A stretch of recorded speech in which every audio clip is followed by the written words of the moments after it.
You will hear a number of different recordings and you'll have to answer questions on what you hear. There will be time for you to read the instructions and questions, and you'll have a chance to check your work. All the recordings will be played once only. The test is in 4 sections. At the end of the test, you will be given 10 minutes to transfer your answers to an answer sheet. Now turn to Section 1. Section 1. You will hear a conversation between an international student and the accommodation department. You have 30 seconds to look at questions 1 to 3.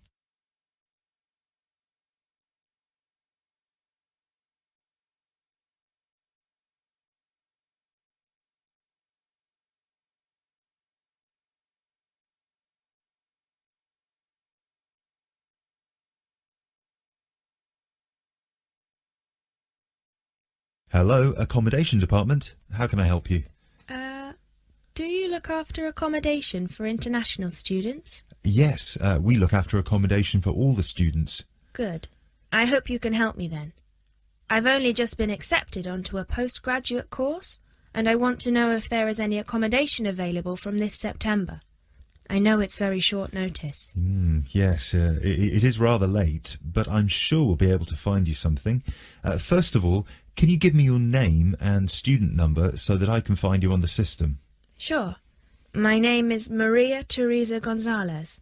Maria Teresa Gonzalez. How do you spell that? Gonzalez. Thank you. Got it. And your student number, please? SHU 300715PG.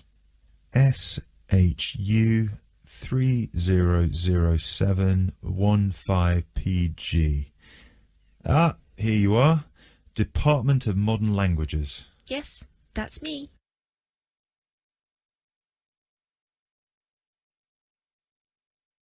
You now have 30 seconds to look at questions 4 to 7.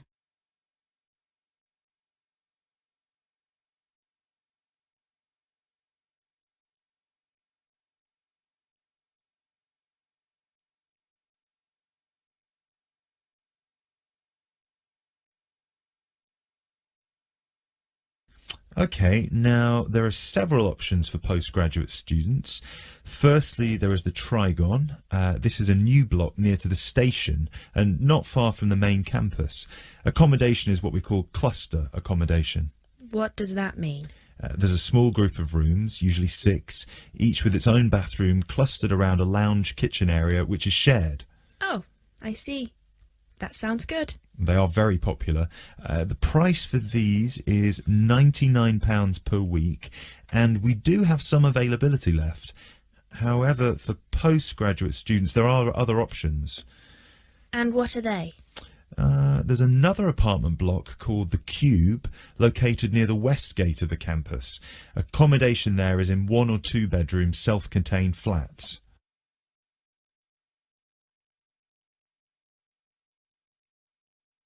You now have 30 seconds to look at questions 8 to 10.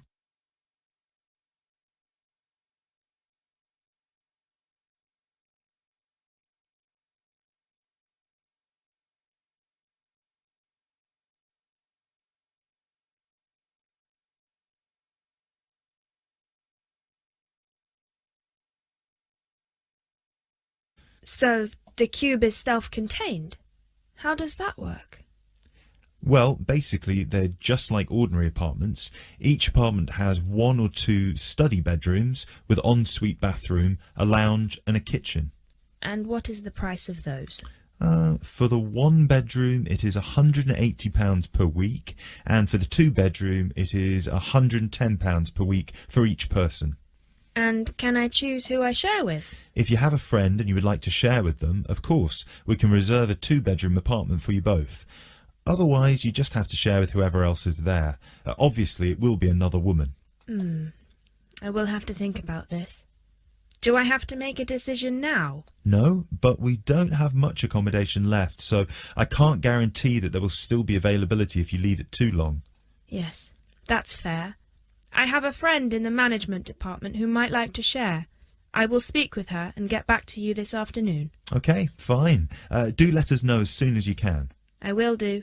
Thanks for all your help. My pleasure. Bye. Bye. That is the end of section 1. You now have half a minute to check your answers.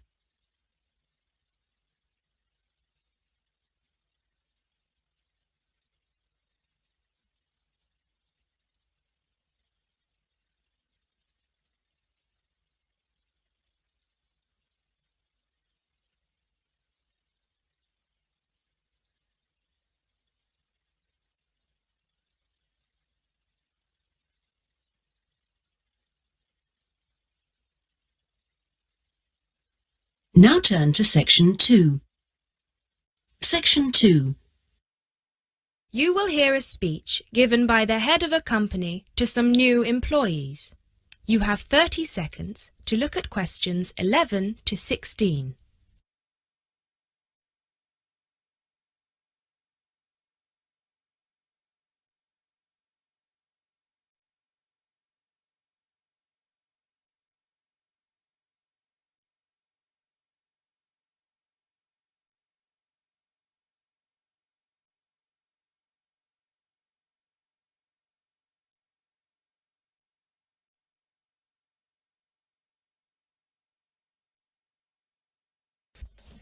First of all, a warm welcome to Barker's Country Safaris. We're delighted to have you all on board for this season.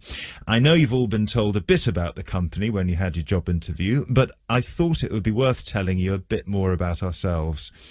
Barker's was set up 10 years ago by myself, John, and my then girlfriend and now wife, Nancy. We started it initially just as a hobby.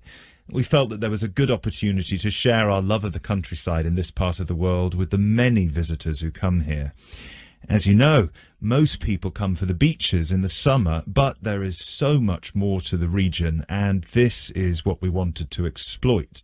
Nancy and I were born near here, and as teenagers we went climbing, kayaking, whitewater rafting, potholing, and just straightforward walking. This district is in our blood, and we love it. While we were still at university, we started taking small groups of visitors out into the national park in Nancy's brother's old Land Rover. We'd drive them around the back lanes and into the forest. We'd also organise rock climbing tours for friends of friends. Then, each year, without us having to advertise, people came back to us to ask for more excursions and trips. So, 5 years ago, we gave up our other jobs to focus full-time on Barker's Country Safaris. Now, 2 years after that, we set up the activity tour part of the business, and 1 year ago, we expanded into organising activities for school groups during term time. Obviously, this was a massive challenge with all the health and safety requirements, but it's proving a great success. You now have 30 seconds to look at questions 17 to 20.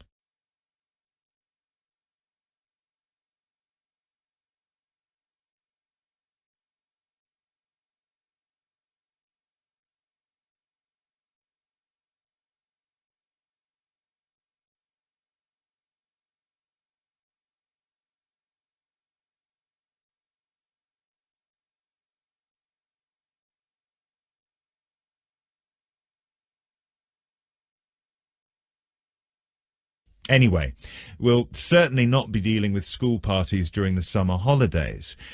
Our clients for the next 3 months are mostly family parties or groups of friends, and I'd like to talk a bit now about the tours we offer and what your responsibilities will be. Our most popular excursion is the Woodland Tour and Trail. Now, often this is sold out and we have all of our 10 jeeps in convoy with 8 people in each jeep. It's a lot of fun. These tours really offer a taster of what we can provide. So as both driver and guide, it is important that you do a good job here so they come back for the bigger tours. I will talk about the commission package later. As the summer days are so long, we have 3 tours each day, but you will not be expected to work on more than 2 of them. Morning tours start at 8 a.m. and go to midday. Afternoon tours are from 2 p.m. to 6 p.m. and then evening ones 7 p.m. to 11 p.m. All the tours follow the same route, and you should have made yourselves familiar with all the key information. This was provided to you in the information pack you were sent when you accepted the job offer. This is important, so if you haven't had time yet, please do so now. Our second most popular tour is the Family Exclusive. Now, this tour is for the whole day and for only one group. Usually it is just one Jeep, but sometimes there are 2 if the party is large. These tours go from 10 a.m. till 5 p.m. and include lunch at the Brown Bear in Lower Middleton. We have a number of different routes for these tours, as we don't want our premium clients being made to feel that they are part of a large package deal. You will be told which route to take with your weekly schedule. Now, I'd like to move on to these specialty tour packages. These are the ones that we are keen to book people on once they've done the woodland tour and trail trip. That is the end of section 2. You now have half a minute to check your answers.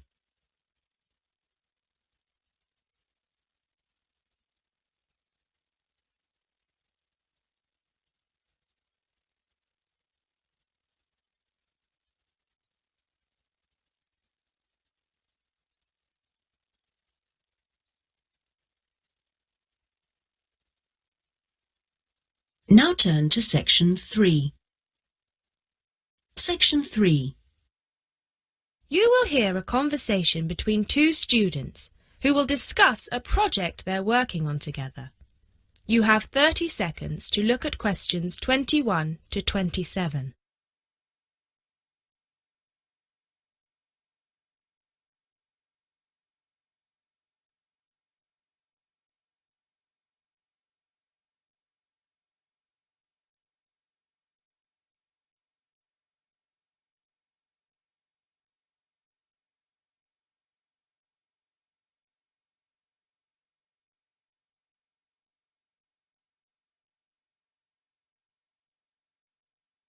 Hey Jess, glad you could make it.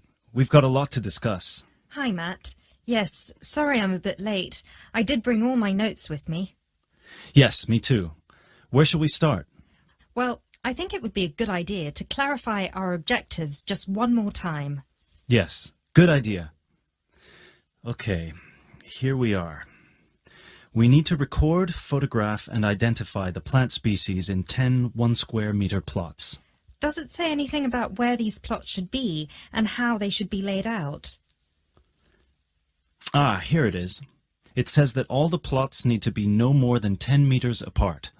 And how do we choose them? Ah, this is the fun part. I remember this.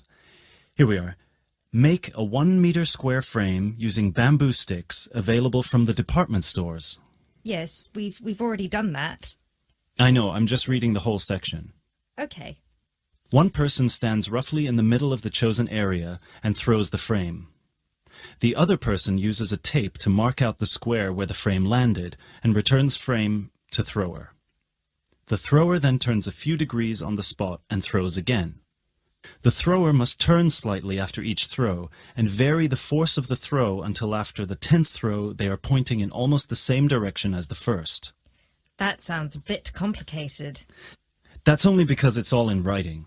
It's just a simple throw, turn, throw, turn, throw, turn until we have 10 squares. And I guess you want to do the throwing. Well, if you don't mind. I'm sure you'll be more accurate at marking the squares. Yes, I am sure I am, and I'm sure you've got a stronger throwing arm.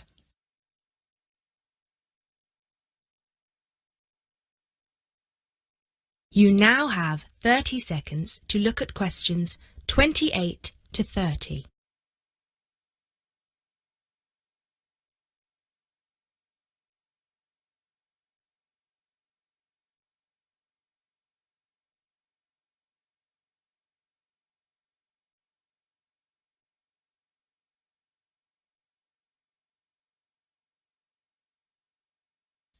Okay, good. We've got that sorted.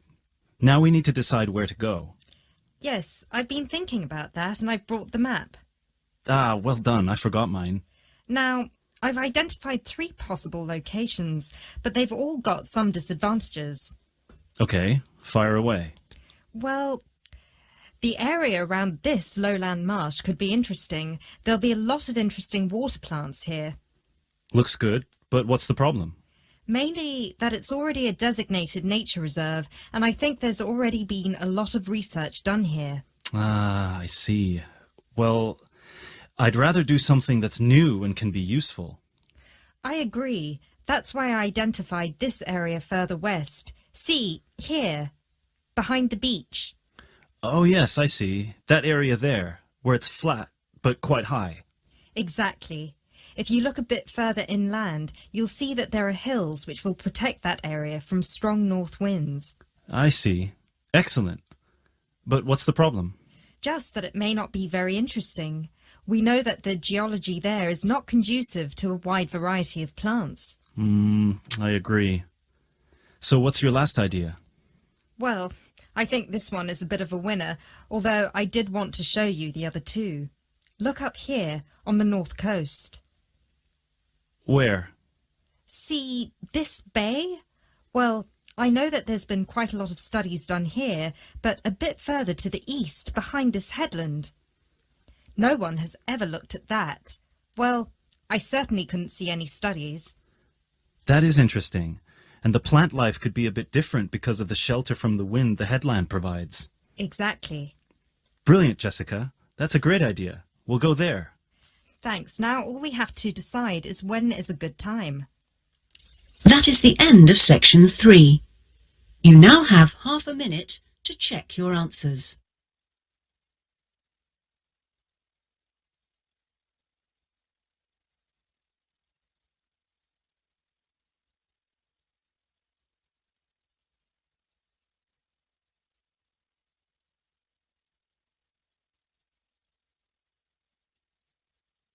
Now turn to section 4.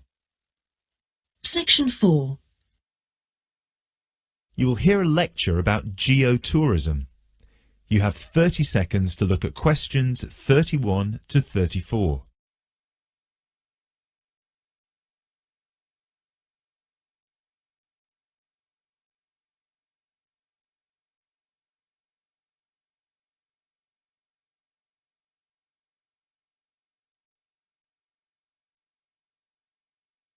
Now, I'd like to move on to talk about something called geotourism.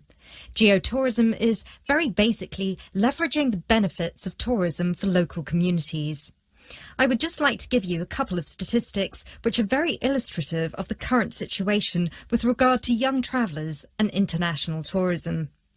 Firstly, tourism has an impact on more people worldwide than any other industry. Indeed, it has an impact on 1 in every 2 people, either directly or indirectly.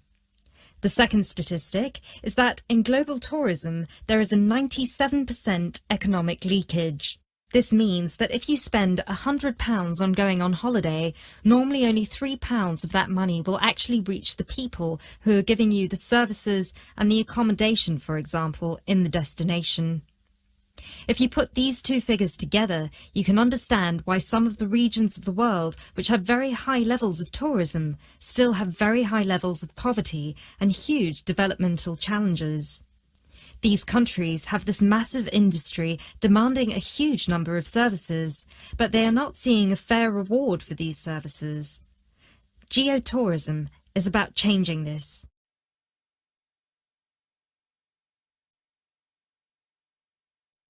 You now have 30 seconds to look at questions 35 to 40.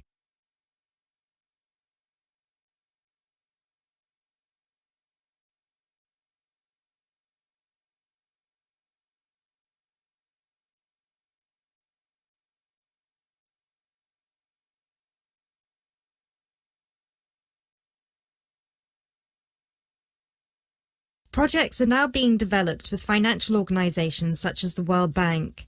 One of these involves developing a technology platform which is bringing grassroots travel products such as hotels, locally owned hotels, not global chains, very locally owned tour operators to the international travel market, therefore avoiding the middlemen. These middlemen often cut them out of the market completely or just make their business unsustainable. Another way that geotourism can be promoted is through the niche travel market of volunteering. These days, a significant number of older teenagers want to spend a gap year, either between school and university, or university and employment. Often, these people want to spend some or all of their year volunteering, but they either don't have the money or don't feel inclined to pay the main volunteering organisation businesses the fee they require, which can be as high as £3,500. What they are looking for is an organisation who can connect them with people on the ground, who can suggest worthwhile local projects. So, this is a real win-win scenario. The organisers charge a small flat fee, which then goes to the local contact. Thus, the local contact gets a very good commission just for one customer. The customer is also saving a large amount of money and time, both of which they can give to the projects they end up working on. There is still quite a long way to go before poverty in the most popular of tourist areas is eradicated, but a focus on this type of geotourism could provide an answer. That is the end of section 4.